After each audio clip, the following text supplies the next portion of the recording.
Hello, what is up, my cutie patooties? I am Angela Aquera, the host of Da Potty, the podcast about things and stuff, and today it is about stuff that you put up your nose and makes you feel different inside of your body. This is part 2 to the last episode that I put out that is about nothing even closely related to what we're going to get into today, but they did happen in a similar timeline, so they are being combined into one but two parts. So we are marrying the experiences together somehow that I don't think should be married, like many couples in this world. But here we are in Ashland. So I went to a festival alone once again, and I volunteered for this one, and yeah, I'm doing that because I'm broke and it's a good way to get a free ticket. And if it's not free, you have to pay very little to get in exchange for work that is sometimes not worth it at all, and sometimes it is. So I wanted to go to this festival in Ashland because I wanted to meet people in Ashland because my friend told me to come here and I really liked the vibes here, and I was like, okay, I'm gonna go to this festival in order to connect with people here. And that ended up happening. I am still in Ashland. I am at a friend's place. A manifestation of the festival experience. So, how it started. Okay, I got there. And I felt like I was pulling into someone's fucking house. And it is a ranch, but I wasn't expecting the festival grounds to literally feel like I'm driving into someone's driveway and feel like violating someone's privacy. So I just set up. I had a couple neighbors, talked to them a little bit once I got set up camping, but nothing really crazy happened. Talked to some people at the lake, which was actually more of like a pond, and some people were calling it a swamp. Very misled by the word lake and lake stage. But yeah, it was interesting to go to that lake pond thing after coming straight from Crater Lake, which is the clearest, most beautiful lake you will ever see. In comparison to that one, it looked like mud stuff floating on top. There's algae. It wasn't very pleasant looking, to be honest. And a lot of people were pretty upset by that being the lake. And I wasn't upset. I was just like, oh, I'm not swimming in here more than knee deep, so cool. But yeah, I talked to some people at the lake, got familiar with my neighbors a little bit, and then bought mushrooms from this guy who said he was gonna be performing there. I just spent most of that day doing nothing by myself, and then the next day I was supposed to work, and then they were like, you're only scheduled for tomorrow, and I was like, okay. Alright. Honestly, wasn't like, oh my god, thank god I don't have to work. It was more of, I only worked until 7, so I wouldn't have missed anything that evening anyways, because it started at 10. So I was just like, alright, okay, I'll just go sit in my van and do nothing. So I did that until the night began. And I get to the stage when everything's set up, and it's interesting because lately I've been getting to festivals before everything's set up, and you see how last minute a lot of shit comes together, and it's a lot of work. And so it's just interesting because before I would go to festivals and just walk straight into the magic, and it would be beautiful and just magical immediately, and I would just see it before it becomes that portal, and then witness all of a sudden everyone filling it up, and everyone filling it up with their own magic and making it into the event that it's meant to be. So I go, everything's like finally set up. They're playing like just soft music, and they're obviously running behind on opening ceremony.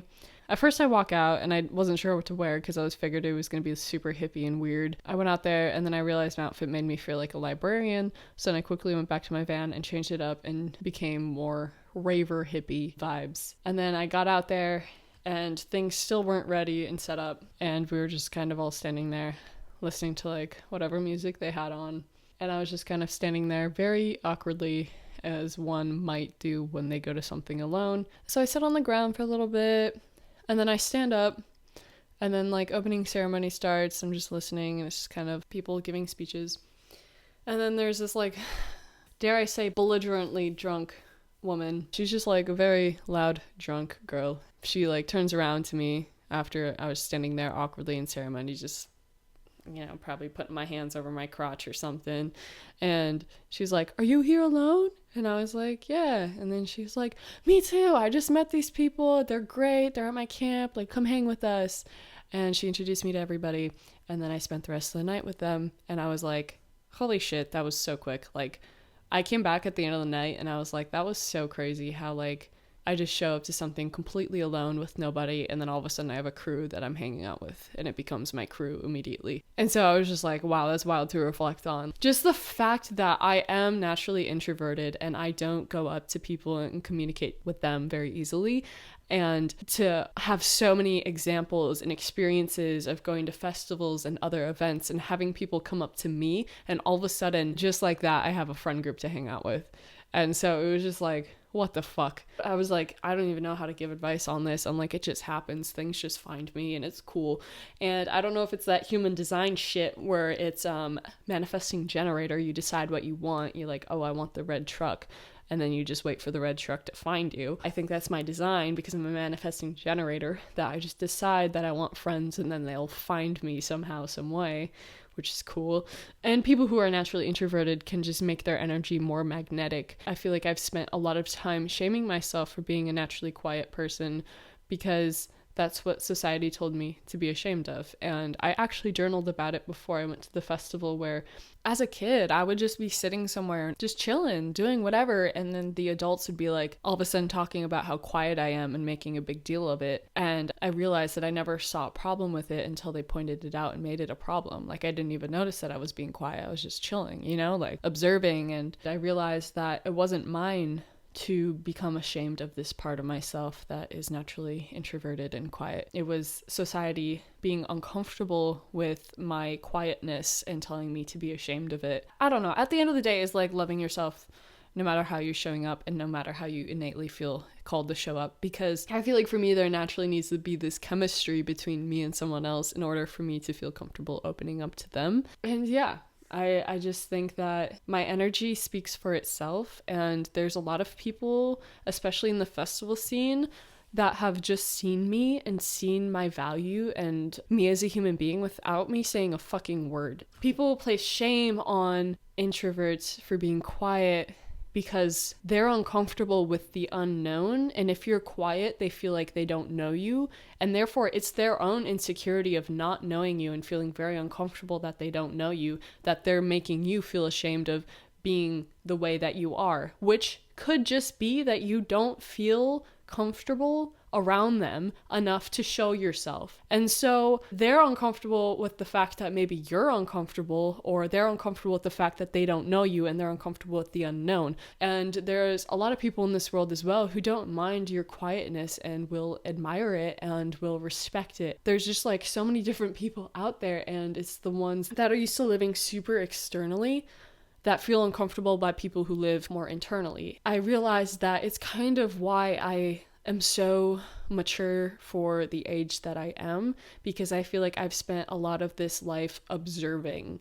I've spent a lot of this life observing other people and also observing myself in different situations, because I'm not so connected to the outside, maybe to a fault, too much on the inside and too self-aware, but it also has made me just become super aware of subtleties in my outside environment. It kind of made me get behind in the social aspects in life, but made me get super ahead in the self-reflection and knowing what type of people I want to be around, because I witnessed and observed so many different groups of people. Yeah, like words are very valuable to me, and it's really hard for my energy to make conversation that I don't care about, and for other people they can do it effortlessly. And I will say there is a beauty to being able to make small conversation, small talk that everyone shits on, that can lead to deeper talks. So I'm not going to say that that shit is useless, because it's super useful to be able to make small talk with people, because it can lead to deeper talks if it's meant to. But I just noticed that like when my energy feels opened and alived by the energy around me, or the topics that are being talked about, or the people around me, it'll naturally come out. And then also, sometimes I feel like my energy just grounds a space. It's more about energetic things that are happening, and I feel like that could be true of many introverts, where our energy is just grounding the space around it, and there's a lot of things happening energetically that people may not pick up on.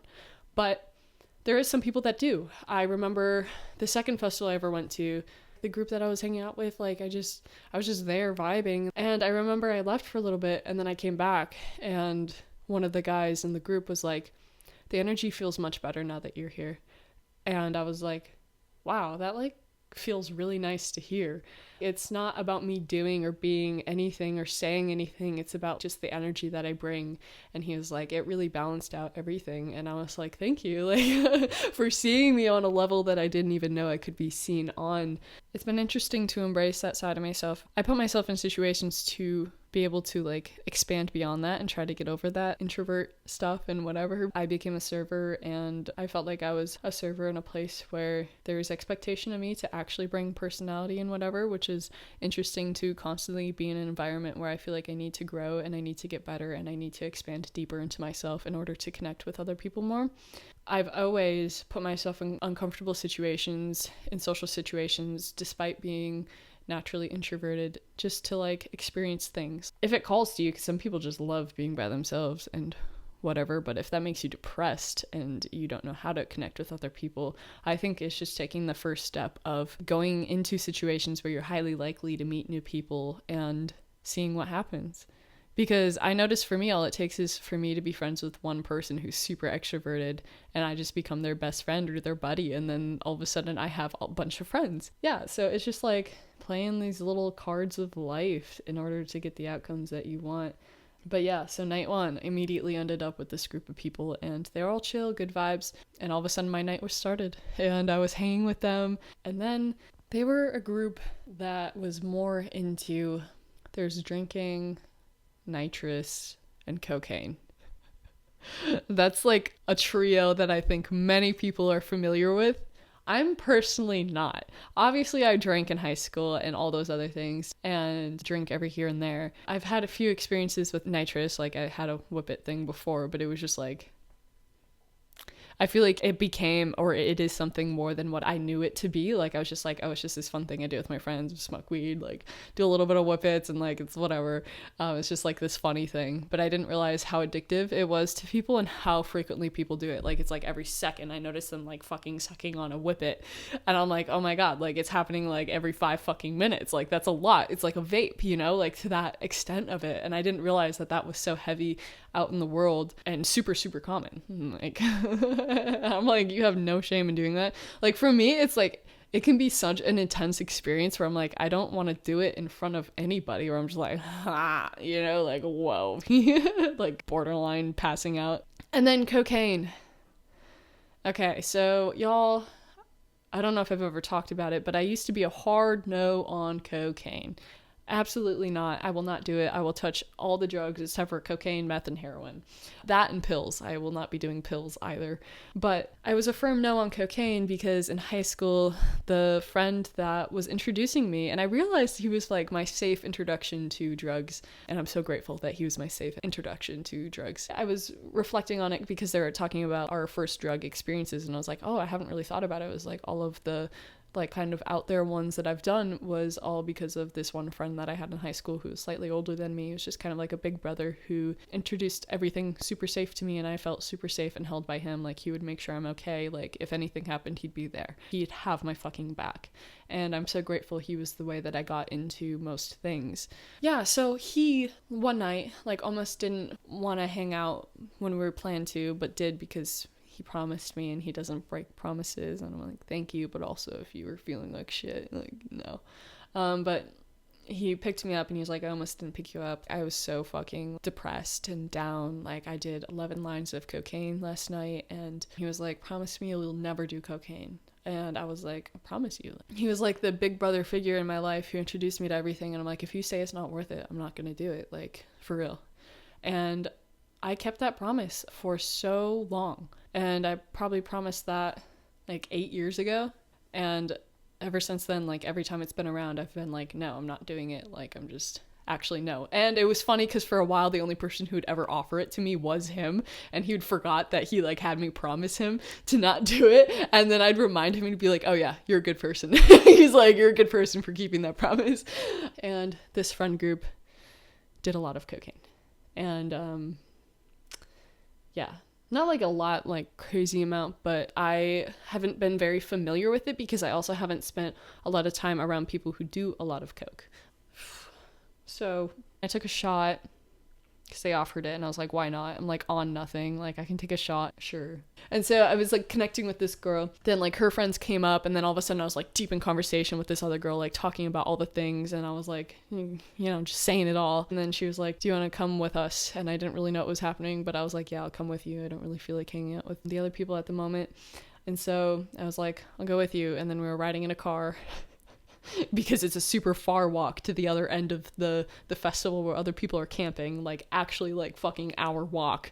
It's crazy. So they drove, and all of a sudden I'm at Santa's cabin. This man, that is Santa. He looks like Santa, and he's dressed like Santa, and his elves, and the elves are all of the people in Santa's cabin. And so I was at Santa's cabin, and Santa is a financial backer of the festival, rich guy, rich old man, who's absolutely, just killing it, having a great time at this festival, like I love that for him. I love Santa. So I was at Santa's cabin. I like had all my shower stuff because I was going to shower when I was with the other people, and they had a shower in this cabin. So I was like able to, take an actual shower instead of a 5-minute one. I was like with this girl, and then we like hopped in the shower. I was like, I feel like it's kind of inefficient for us to go at the same time, but that's what's happening right now. So we were showering at the same time. All right.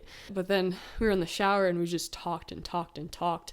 And then we were in there for like 45 minutes, and it was supposed to be like a 5 to 10 minute thing. And it is the only bathroom in this cabin full of many, many people. And they were probably knocking, and we probably didn't hear them. And so, yeah. And then all of a sudden I felt very weird because we got out of the shower, and then all of a sudden there was a knock, and this girl's like came in. I didn't know her, so I didn't know her energy. And she just seemed like not happy that we were in there for so long. And apparently it was chill. Everyone was chilling, but it just made me feel like it wasn't okay because she seemed like not happy that we were in there for so long, which is fair. They probably didn't know who we were, or who I was, at least. I don't know how well they knew these people and why they were in their cabin. I don't know anything, but I was there. And and I was like, all right, okay. So second night, I just got off shift, and I did a bunch of mushrooms, and I don't normally do mushrooms at festivals, but it felt like the one to do it at if I was going to. And they were super strong. The guy was like, they're supposed to be super visual. If you don't normally get visuals, you can eat them all, and I guarantee you're gonna see shit. But he's like, I haven't tried them yet, though. I've been people's fucking psychedelic lab rat lately. If you have heard the other podcast that I've had where I was talking about doing acid that someone fed to me, and I was the lab rat to see how strong it was. And so I was like, okay, if it's like super strong, like stronger than the penis envy you have, I'm like, I'm not doing 3 grams at a festival. I'm not gonna do it, man. And so I ate half of it. And so I did that after I got off my 12-hour shift, which was crazy.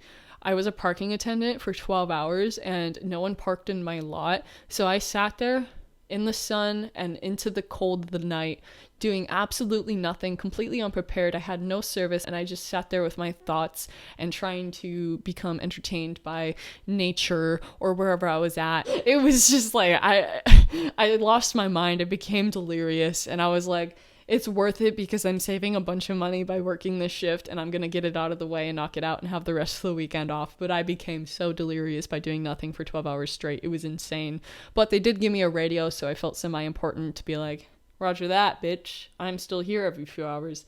And yeah, so that was crazy. After my crazy long shift, I did the mushrooms. Half the mushrooms. Back to the point. They were so strong, and I eventually was like, I have to go. I was like, I have to go back to my van. Especially being there alone and like tripping to the extent that I was like, I'm gonna go. And then I went to my van and just had some good old me time. And then eventually the music was staying super good, and I was like, fuck, I'm going back out there. So then I got my shit together, went back out there, and then I found the friends that I had from the first night and continued my night with them. And I almost thought about just going to bed when I went back to my van, but I decided to go back out, and I'm grateful I did. And I found my friends, and I went back to their camp and hung out with them for a while. And then there was like these other guys that they had there that had such an interesting energy to me. I was full on in observing mode, and I was like, what the fuck is going on right now? Whatever it was in the mushrooms made me perceive, I was like, these dudes were like school shooters in a past life, and this is their attempt of being positive and living a conscious life, like it's just a step above. Like, I don't know what it was about it. I was like, these guys were like Columbine shooters in a past life. Like, I swear to God, I know that like happened recently and they're older than that, but it just felt like that. I don't know what it was about these guys that were in the group at that moment, but it felt like this is their life, to be in good vibes, and their good vibes are just still slightly fucking strange and off-putting, but still good vibes. Like, they're not going to kill you, but they're still slightly off-putting to me. And yeah, and then there's like other dudes there that were fun and funny, and it was interesting for me just to observe the amount of blow that was happening, and just so much unconsciousness with the drugs, which can happen at any event, even in my own friend group, where it like comes to a certain point where there's not a lot of intention behind the medicine. But the medicine, even saying that, you know what I'm saying? Like, sometimes you're just doing drugs, man. I'm sorry. And yeah, so it's just interesting to observe just like the lack of knowing your limits, and just keep going and going and going. And I was just kind of sitting there observing everything, because I was like, it's either this or go to bed, you know? Like, it was like everything was so spread out. There wasn't really an opportunity to meet new people. It's so late in the night. Like, if I really tried, sure, but it just like the way everything was set up, it was just, it's either this, hang out with these people, or go to bed. So I was just sitting there. And then eventually at one point, this guy was like, he like asked me my name, one of the school shooters, and he he was like, it's like, you're just like sitting over there admiring everybody. And I was like, yeah, I wouldn't really call it admiring. I'm observing at the very least. Like, I don't think I'm admiring. And then the other guy was like, you want to go to bed, or do you want to hang out with us? And I was like, honestly, like, it's a fucking even bet right now. Like, I don't like like I'm not having the time of my life. Like, I'm not like, oh god, like going to bed would be insane compared to hanging out with y'all, you know? Like which one do? I don't know. Like, it doesn't really matter. Like, I'm not getting any huge benefit from being here, and I'm not like losing anything by going to bed. So I was like, whatever. But it was so funny. They're like, everyone was good vibes and shit, but it just wasn't entirely my vibe. Like, you know, when you find your people, there's this deeper thing that unlocks, and you're like, oh, these are my fucking people, dude. These are my fucking people. And that's a different energy than like just enjoying your time around someone and being like, okay, yeah, this is fun. But I'm grateful to have the experience of knowing who the fuck my people are, so I know what to look for. But after that night, I was like, wow, this was very strange, especially being on mushrooms and being around people on coke, and like everything that was being said and everything that was happening. I was like, this is interesting to see and witness. Yeah. So I had this moment of being like, I'm not trapped. You don't have to hang out with it. It was just kind of became this mindset where I was like, oh, these are my people. Like, it's just my crew. Like, so it just is how it is for a second. And then I was like, wait, it's not my crew. I came here alone. Like, I can go find a different group of people, because I know there's many awesome groups of people here. And so, yeah, I ended up meeting a bunch of cool people the next day by networking and finding different people and opportunities. And I realized that it could be a symbol for life, where sometimes we think we're so stuck, and then you realize it's actually up to you to make a change. It's up to you. If you don't like how things are going in your life, you can just change it. Like, you can go a different fucking route. You can just do that. And so for me, it was just like realizing that I can hang out with different people. Like, I'm not stuck with these people because it's my comfort zone now. If there's certain things not aligning with me and I want to meet more people, I can just do that. Just like go find different people, and it'll happen. And it happened the next day. I met so many different groups of people that were super cool, and I'm so grateful that I met. And it felt cool to have that, where it's just like many different groups to drop in with and hang out with, and you get different energies from different people in different environments. And so it's cool to have that. And later in the night, went to camp before we went to like the afters of the event ending, like the renegade stages. The DJ started playing music that like was typically music that I listen to, like EDM. I don't know how to describe it. It's like spiritual EDM. Like, it's just like kind of hippie shit, but in EDM form. And a lot of these have been like just pure EDM, which can be fun and good vibes, but it's just a very different energy.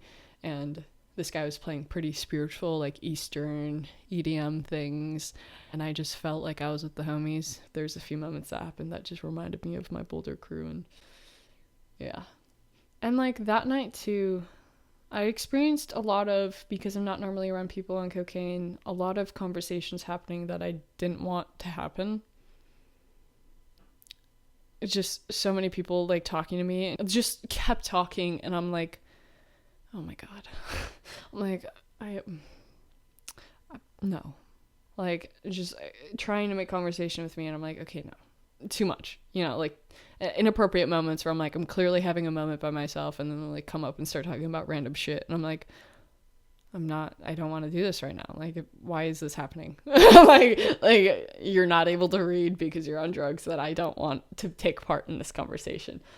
My God. My God. Jesus Christ. So there's like so much of that happening, and just like certain questions I'm like, why are you asking me? Why are you asking me this right now? Like, what the fuck? No, we're done. We're like, I'm not here for this right now. Like, no.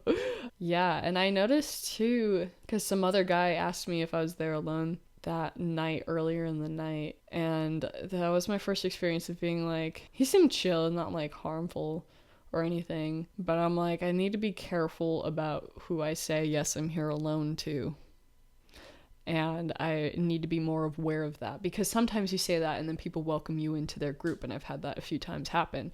But then sometimes it's like, I don't know if this guy should have known that I'm here alone, or I shouldn't be telling so many people and saying yes when people ask me if I'm there alone. Because I was like, yeah, I'm like camped alone, but I made many friends, so no, I'm not alone. It just depends. I need to read the situation and be like, yes or no. Like, it seemed like fine, like nothing bad's gonna happen, but I feel like it may be safer just to be like, yeah, I have a girlfriend here, or yeah, my boyfriend's here somewhere, and he's just doing his thing right now. Like, saying something like that, I might need to start incorporating. It just would be unfortunate if I misread the situation and they're actually good vibes, and then later we're hanging out and they're like, so where's your friend? And I'm like, maybe I'll just have to keep saying I don't know, or eventually just let them know that I lied. Yeah, I don't know. That's something to sit and ponder about, how open I should be about telling people I'm there alone with, because yeah. I also noticed it may also be super easy for me to make friends at festivals, because being a young woman who looks attractive, it does pull in guys who think you're there alone. And it will give you friends, but it is going to bring a lot of male attention. And I get a lot of that, and it's not always wanted.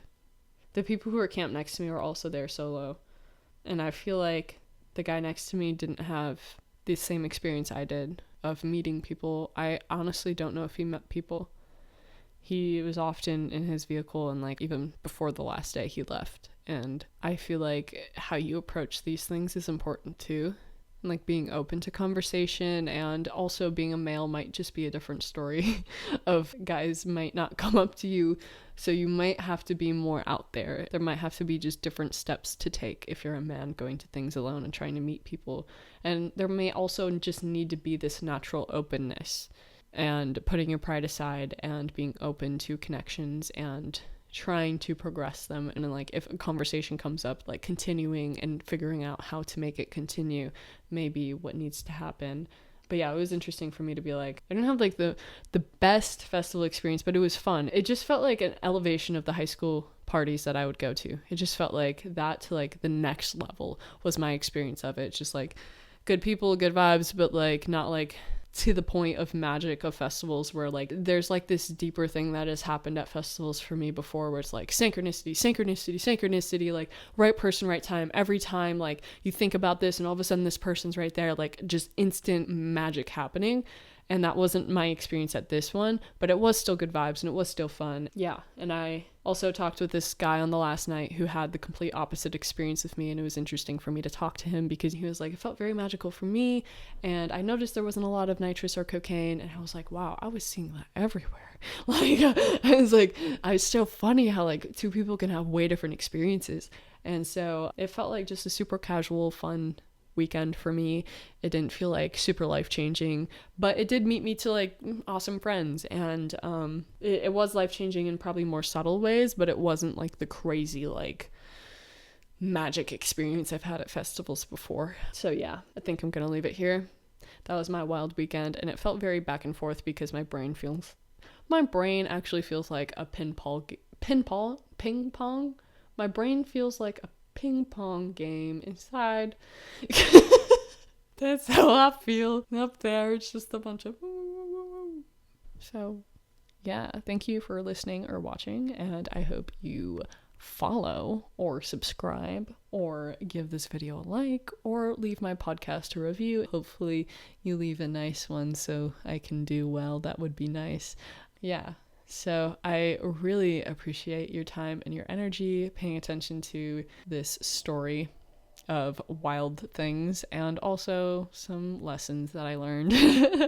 I hope you have a lovely night or day whenever you're watching this. And yeah, stay wild, my friends. But not too wild. Keep it conscious. Bye.